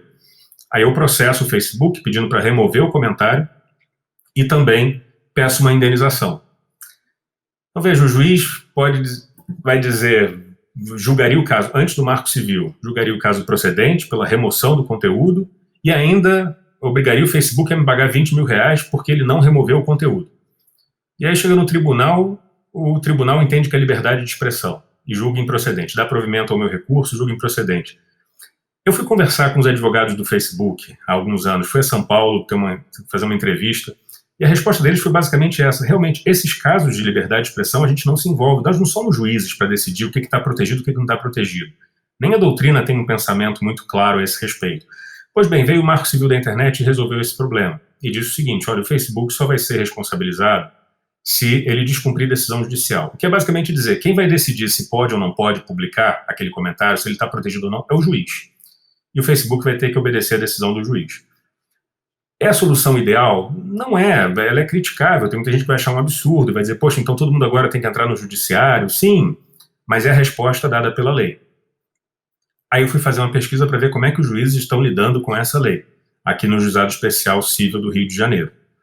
Porque a minha hipótese é, os juízes não vão aplicar essa lei. Por mais absurda que seja essa hipótese, essa era a minha hipótese. Eu falo, os juízes não vão conseguir aplicar essa lei. E foi o que aconteceu. Os juízes não estão aplicando o artigo 19. O artigo 19 tem a resposta para o caso. Ele está dizendo, olha, não tem como condenar o Facebook porque ele não removeu a pedido da parte antes do processo. Mas os juízes não aplicam. Aí o Facebook faz o quê? Opõe embargo de declaração e diz, excelência, mas tem o artigo 19. E o que o juiz faz? Ignora os embargos de declaração e diz, vai discutir no tribunal. Então, quer dizer, o que eu chamo isso de um desprestígio dos enunciados normativos. Todo mundo gostou agora de brincar com princípios. É muito mais legal fazer justiça no caso concreto, de acordo com aquilo que eu considero mais adequado, que eu considero mais justo. E veja que no Brasil os juízes podem deixar de aplicar uma lei por considerá-la inconstitucional. Isso não é comum em qualquer país. Não é comum na Europa, por exemplo. Aqui o juiz pode fazer isso. Então, se ele acha que o artigo 19 do Marco Civil da Internet é inconstitucional, que não aplique e diga que é inconstitucional. Mas nem isso fazem. simplesmente deixam de aplicar. O dispositivo legal parece que não tem importância, o enunciado normativo. Então, é mais uma razão pela qual eu critico essa forma, a idealização que a doutrina faz desse trabalho com princípios, colocando regras como uma coisa, essa coisa Savigny do passado, século XIX, uma coisa ultrapassada, e a moda agora é falar sobre princípios. Né? Suderge informa, saem regras e entram princípios. Né? Agora são os princípios, é com isso que a gente vai trabalhar, e com isso a gente se aproxima de uma justiça no caso concreto.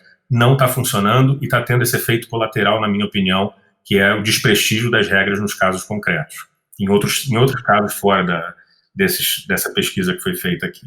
O Fábio falando que ele está crendo, né, que o ministro Barroso, enfim, está ali numa vanguarda para a construção de uma coisa interessante em torno da liberdade de expressão. Eu ia dizer, se fosse liberdade de pessoas, eu não teria a menor esperança. Isso daí ia ser um problema sério. Mas em se tratando de liberdade de expressão, vindo do ministro Barroso, os valores liberais dele realmente talvez convirjam com, enfim, os interesses do campo popular democrático. Mas isso é veneno puro, Fábio. Você não precisa nem... Isso só reflete a opinião do podcaster e não do entrevistado. Você, Júnior. Fábio, eu gostei que você conduziu a tua resposta nesse sentido, porque no limite o que a gente vê das tuas pesquisas é uma crítica muito forte a esse movimento do neoconstitucionalismo, né? E eu acho interessante porque para a gente que é do campo penal, essa crítica chegou com bastante força, chegou com bastante intensidade com relação ao julgamento da prisão em segunda instância, da constitucionalidade da prisão em segunda instância. Porque aí para a gente ficou evidente que, por mais que o discurso técnico seja um discurso de ponderação de regras e princípios, a gente vê que, na prática, né, a gente enfrenta essa técnica de ponderação de maneira errada no Brasil, né, confundindo o que é regra, o que é princípio. Isso acaba se tornando um decisionismo que é fundamentado em outras coisas que não aquilo que as pessoas estão dizendo que usam para fundamentar. E eu achei interessante porque a tua pesquisa mostra um outro lado dessa crítica, que é no sentido de que o que decide, na verdade, são as convicções da pessoa que está decidindo, né? Não é o caso concreto, não é uma ponderação técnica, e isso faz com que o próprio neoconstitucionalismo perca muito do impacto científico que poderia ter. E veja, isso é uma coisa muito particular do Brasil, né, da maneira como isso se aplica ou se executa aqui no Brasil. Mas achei muito interessante que você conduziu a tua resposta já trazendo para isso, que era algo que a gente queria, enfim, enfrentar aqui nesse episódio com você, essa crítica à maneira como se dá o neoconstitucionalismo no Brasil. Se você me permite, Júnior, você falou de ser uma coisa peculiar do Brasil. Eu até acho que não sei o quão peculiar também. Eu já encontrei, não fiz uma pesquisa assim no Mapa Mundi em todos os países, mas eu já encontrei um país muito semelhante ao Brasil a esse respeito, que é Portugal. Era uma impressão que eu estava tendo a partir de alguns julgados e depois eu confirmei conversando com professores de direito constitucional de Portugal, também críticos em relação ao seu próprio país. Eu encontrei um caso em que foi muito semelhante. Lá em Portugal, um político foi condenado por ter chamado outro político de mentiroso. E aqui no Brasil aconteceu a mesma coisa no STJ, né? Sendo que nas instâncias inferiores foi julgado improcedente, sendo que no Tribunal de Justiça, se não me engano, de Santa Catarina, o relator até disse alguma coisa do tipo, olha, se eu começar a julgar caso de político que chamou outro de mentiroso, a gente não faz outra coisa aqui. Isso aqui é um absurdo, esse processo é um absurdo. Mas o político ofendido foi ao STJ e lá ganhou por unanimidade, com o argumento de que a pessoa pública continua sendo pessoa e tem a dignidade da pessoa humana, etc, etc. Bom, os dois casos são muito semelhantes. Qual foi a diferença? É que no caso de Portugal, o caso foi levado ao Tribunal Europeu de Direitos Humanos. E o Tribunal Europeu, em 2 páginas, derrubou essa decisão, ou talvez 1 página de fundamentação, derrubou essa decisão. Mas o que tem de interessante aqui, um outro detalhe interessante, para além desse? No dia seguinte, isso não mudou nada na doutrina e na jurisprudência de Portugal. Quer dizer, aquele caso ali não é considerado jurisprudência. Portugal foi condenado, mas eles continuam acreditando no PPP, né, que é no caso concreto. E nós encontramos uma decisão do Tribunal da Relação de Lisboa, onde o relator fala: sabemos que somos criticados por não seguir o Tribunal Europeu de Direitos Humanos, somos condenados, abre parênteses, Portugal é o país com o maior número de condenações pelo Tribunal Europeu de Direitos Humanos em casos envolvendo liberdade de expressão. E eles não mudam. Eles se orgulham disso, eles dizem, não se orgulham de ser desse número, mas dizem, nós estamos certos, é no caso concreto, não dá para criar regra, não dá para trabalhar com jurisprudência. Então, quando as pessoas falam sobre liberdade de expressão e separam o modelo americano e europeu, eu digo, pera lá, mas o que é esse modelo europeu? Porque Portugal fica na Europa e é condenado pelo Tribunal Europeu. Então, Portugal é Europa, o Tribunal Europeu é Europa, ou será que, dependendo do aspecto, o Brasil está próximo de Portugal e o Tribunal Europeu está próximo dos Estados Unidos? Quer dizer, porque eles têm regras, constroem alguma coisa. E o Brasil e, aparentemente, Portugal ficam nesse caso concreto, na justiça no caso concreto. E todos esses casos em que Portugal foi condenado, para chegar a esse lugar do ranking, primeiro lugar de condenação, em todos esses casos, o tribunal achava que estava fazendo justiça no caso concreto. Portugal achava que estava fazendo justiça no caso concreto, em todos esses casos que foi condenado, né? Então, assim, eu não sei o quão peculiar, mas sem dúvida é algo excepcional. O que a gente vê no Brasil, talvez a gente encontre, Júnior, mas eu não sei em que medida, mas talvez a gente encontre em outros países, eu não sei. Em janeiro eu viajei para a Espanha, viagem acadêmica, conversando com professores, para tentar também compreender se eles estavam próximos de Portugal. A reação de todos foi não. Aqui nós seguimos a jurisprudência do Tribunal Europeu de Direitos Humanos. Não posso falar pela Espanha, fiquei pouco tempo lá, foi muito produtiva a conversa com professores, mas eu percebi que lá tem uma proteção maior à liberdade de expressão, trabalham melhor com regras do que Portugal, né? Esse meu preconceito ibérico de achar que um ia ser próximo do outro, todos os professores com quem eu conversei afastaram e disseram, não, são duas realidades bem diferentes, conhecemos a realidade de Portugal e nós aqui seguimos jurisprudência do Tribunal Europeu de Direitos Humanos. Então, o seguir jurisprudência entra também nesse conceito que eu estou colocando de construir enunciados normativos. Você sabe, de acordo com a jurisprudência do Tribunal Europeu, que isso aqui pode ou isso aqui não pode. Você tem uma resposta prévia, digamos, para oferecer para os casos concretos de acordo com a jurisprudência do tribunal. Então, Fábio, agora, realmente chegando aqui, infelizmente, ao final do nosso episódio, eu queria tratar um pouquinho sobre esse seu artigo, que é o Liberdade de Expressão e Direito à Honra, medindo atitudes e prevendo decisões, que eu vou até tomar a liberdade de linká-lo no episódio, porque como ele está acessado, como eu acessei ele via Google, acho que não tem problema nenhum, né? Embora ele esteja publicado numa revista, eu vou linká-lo no episódio para que todo mundo acesse. E o dado assim que mais me chamou a atenção nesse artigo, que é também expressão da tua pesquisa, né, que é a pura manifestação da tua, enfim, do tanto que você se dedica a esse tema da liberdade de expressão, é justamente essa crítica, e eu estou recuperando um pouquinho já a tua fala anterior, é justamente essa crítica ao que se convencionou chamar de neoconstitucionalismo ou direito civil constitucional, né, essa coisa no que virou o judiciário brasileiro relativamente ao tema da liberdade de expressão, que é muito mais, essas decisões, né, segundo a sua análise, elas parecem derivar muito mais de um conjunto de valores tatuados ali numa sentença, do que de uma aplicação, digamos assim, imparcial, na medida do possível, das normas, né, vigentes. E isso me acendeu uma luz para entender um pouco essa crise institucional que a gente vive hoje. Para juízes empoderados, é muito melhor justificar suas decisões a partir de ponderações, a partir de proporcionalidade, a partir dessas coisas que são muito menos controláveis do que a aplicação concreta e pura da lei. Isso no direito penal, por exemplo, isso é um perigo, né? É um perigo. Eu não tenho dúvida de que isso contribui para as taxas de hiperencarceramento, para a questão dos processos de criminalização da política, enfim, e tudo isso. E você coloca isso muito claro ali na pesquisa que você faz sobre liberdade de expressão, né? Sobre liberdade de expressão.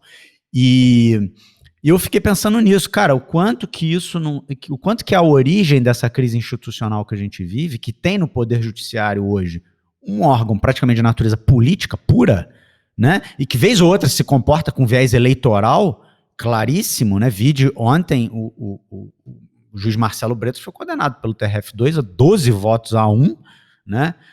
eu nunca perdi nem ganhei nada por 12-1, assim, eu achei um negócio acachapante, né, um negócio incrível, né, que unanimidade, né, 12-1 porque participou de um ato com viés eleitoral. Então, quer dizer, no momento em que os juízes estão tão em evidência, no momento em que os juízes promovem verdadeiros atos de gestão pública, né, vimos aí na pandemia, aí se entrar no juízo de valor das decisões, se é correto liberar a escola, se não é, se é correto, enfim.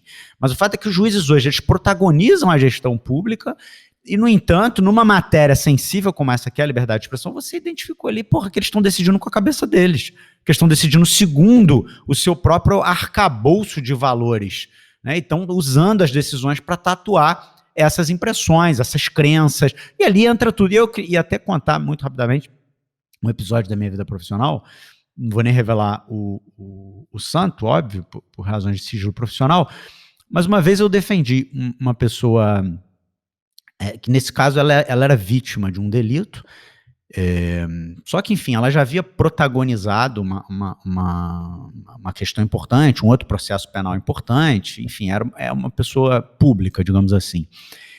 E o juiz, na hora de decidir, né, um pleito que a gente apresentou a ele, nesse processo no qual esse meu cliente era vítima e não autor, o juiz deferiu o nosso pedido. Só que botou uma epígrafe na decisão, veja, Juni e Fábio, botou uma epígrafe na decisão retirada de um livro espírita. E era uma epígrafe cujo conteúdo muito claramente revelava as impressões dele acerca do meu cliente.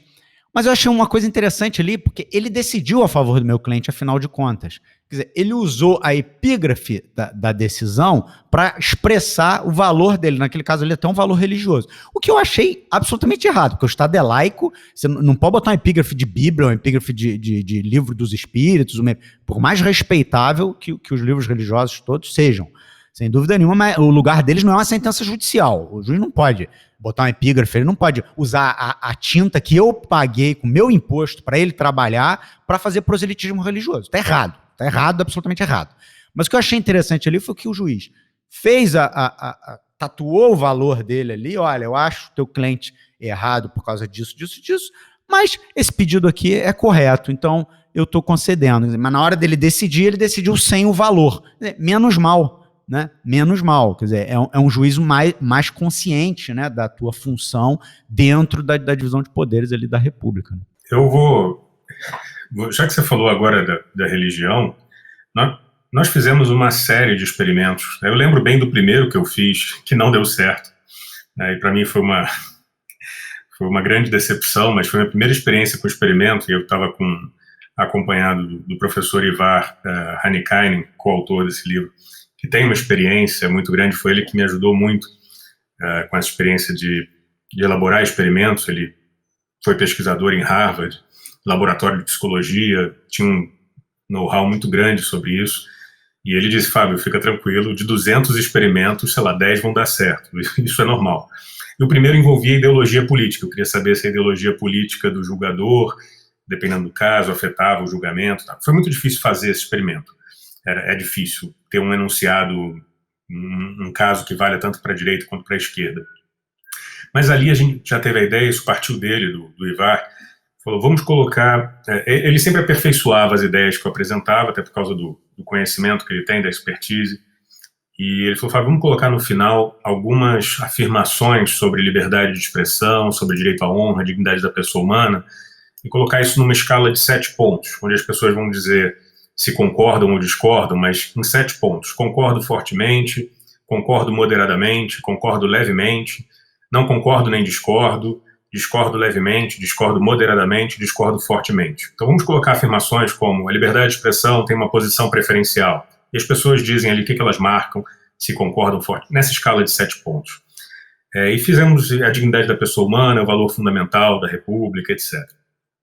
E nós passamos a repetir isso em vários experimentos que nós fizemos, né? E aí partiu foi uma ideia que partiu do professor Guilherme de Almeida, da FGV, que também é membro da PLEB, doutorando lá na PUC, um grande amigo.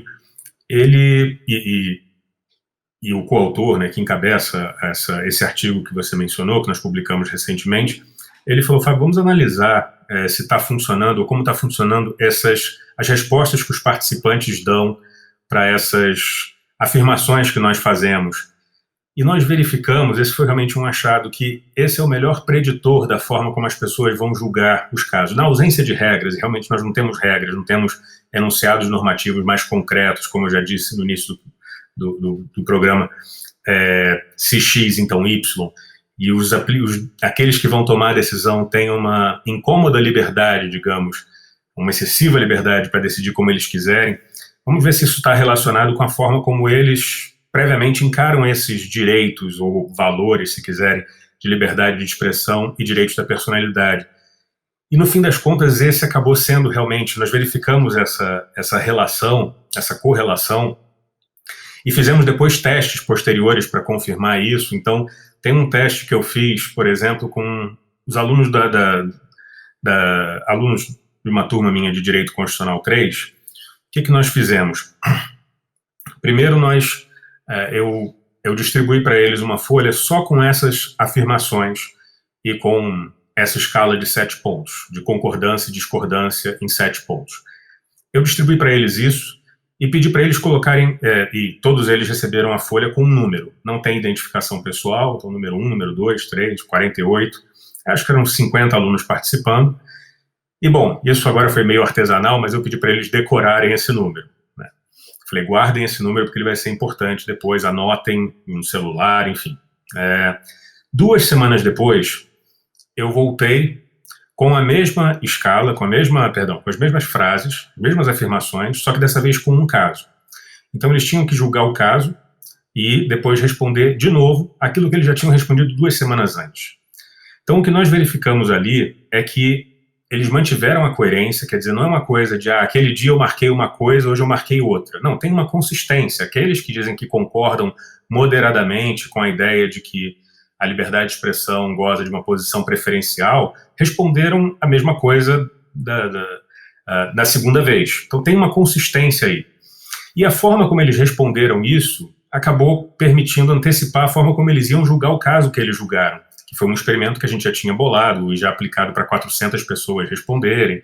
E a gente usamos de novo esse caso, e dessa vez para testar mais essa correlação, porque da primeira vez o objetivo não era esse, para verificar essa correlação entre a forma como eles encaram determinados direitos, a importância que eles dão para os direitos em jogo e a forma como eles vão decidir.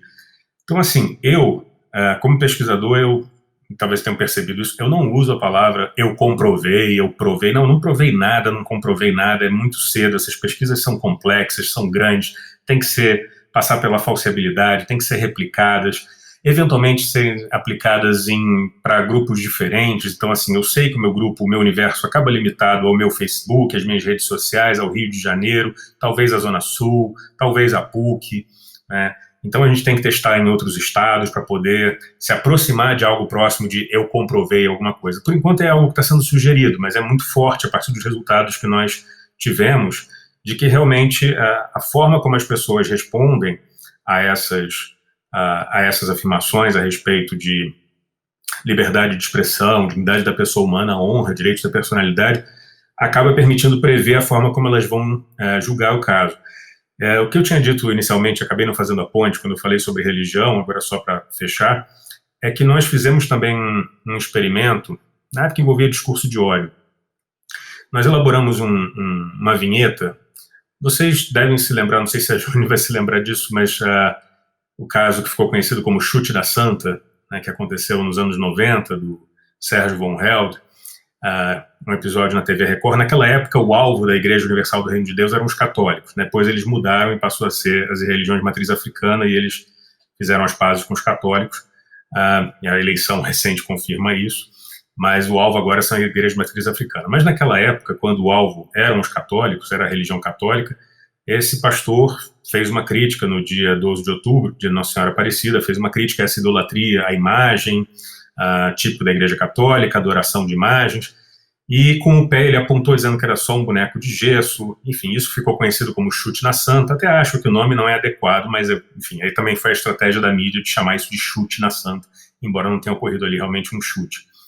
Mas nós pegamos esse episódio, basicamente alguma coisa do discurso ali que foi feito, que muitos criticaram. Depois, detalhe, as pessoas condenaram isso inicialmente, eu inclusive na época, mas depois teve uma grande dificuldade de tipificação penal. Afinal de contas, o que ele fez? Assim, tem crime ali, quem for analisar depois o processo criminal vai ver que teve uma grande dificuldade de enquadrar aquilo ali num tipo penal.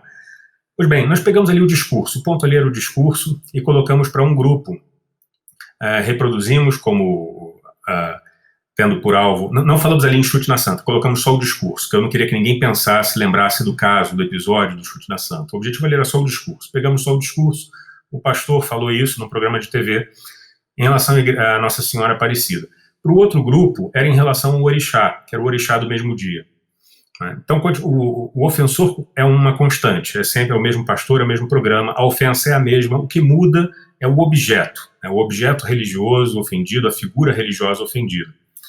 É claro, a nossa hipótese é que quando o ofendido fosse a religião de matriz, fosse o orixá, as pessoas tenderiam mais à liberdade de expressão. Não que fosse a maioria pela liberdade de expressão, mas se formos comparar com outro grupo, comparado com o católico, quando a imagem fosse Nossa Senhora Aparecida, a tendência seria entender que o discurso não está protegido, que deveria ser condenado criminalmente, discurso de ódio, etc. E havia 3 perguntas. Primeiro, se deveria ser condenado. Aí, para quem dissesse sim, abria uma outra chave, se era civil ou penalmente, e depois se aquilo ali poderia ser enquadrado como discurso de ódio. Pois bem, a nossa hipótese não se confirmou tanto. As pessoas foram, nos 2 grupos, foram um pouco parecidas, embora em geral condenassem mais quando envolvesse a religião católica. O resultado, a diferença não foi tão grande.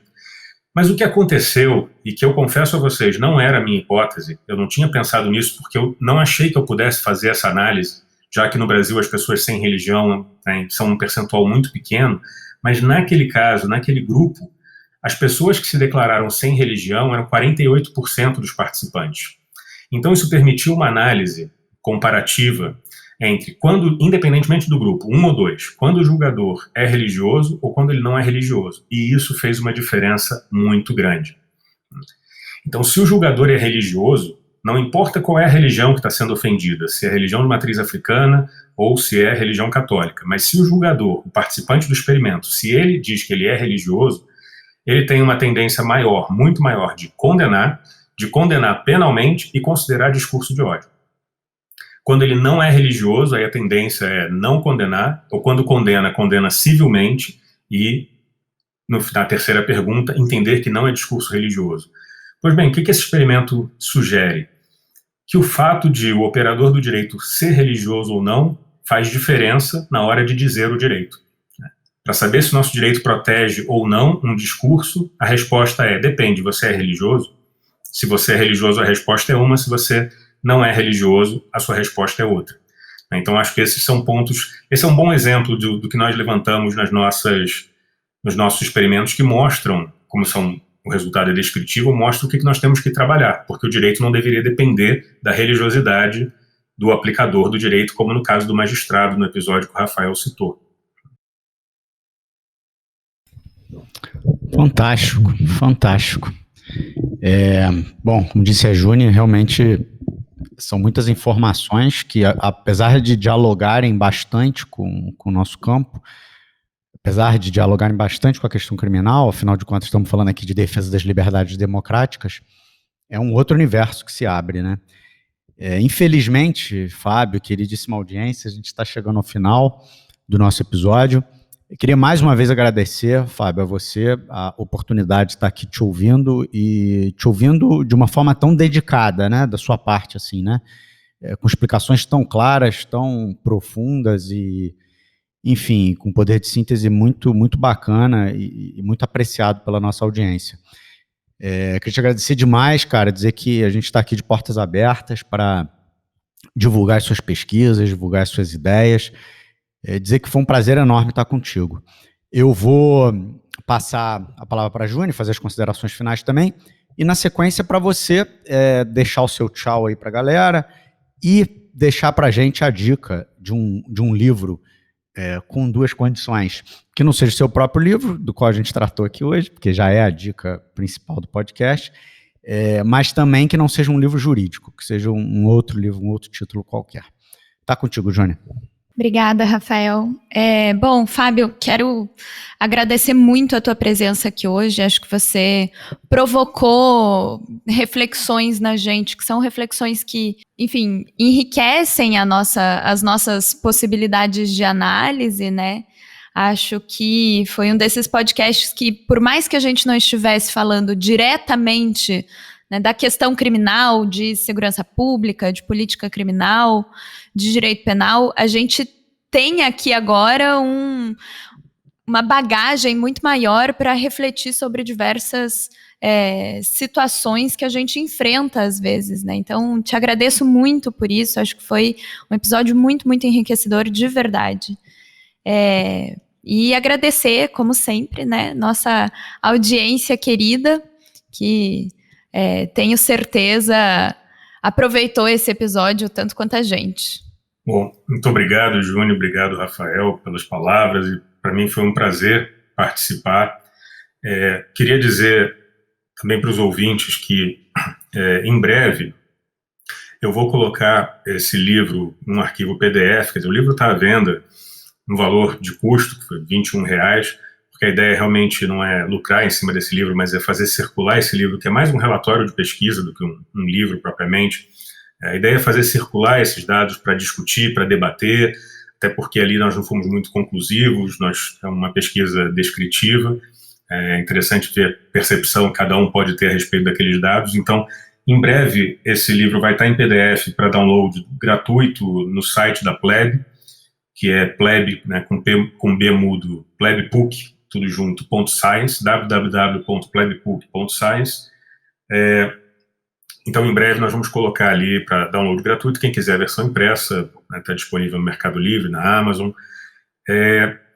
Enfim, e foi um prazer muito grande sempre falar sobre esse tema e discutir as pesquisas, né, e o resultado que a gente alcança.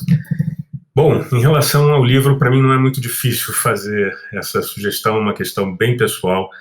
Eu recomendo fortemente um livro que eu estou relendo, e não é a primeira vez que eu releio, mas eu acho que nesse momento que a gente está vivendo, para mim tem sido muito bom reencontrar o autor. Na verdade, é um livro de crônicas, é um livro do Rubem Braga, que é o meu cronista favorito. Não hesito em responder isso. E a sua obra 200 Crônicas Escolhidas. O Rubem Braga é talvez o cronista mais famoso, ou um dos mais, né, celebrados no Brasil, por isso não é nenhuma originalidade da minha parte dizer isso, essa forma tão lírica como ele olhava para as coisas mais simples da vida, e eu acho que nesse momento, eu particularmente estou precisando disso, e talvez muitos também. Então fica essa recomendação, 200 Crônicas Escolhidas, de Rubem Braga. Muito bom, excelente recomendação. Então é isso, pessoal. Vamos ficando por aqui. Um grande abraço e até a próxima semana.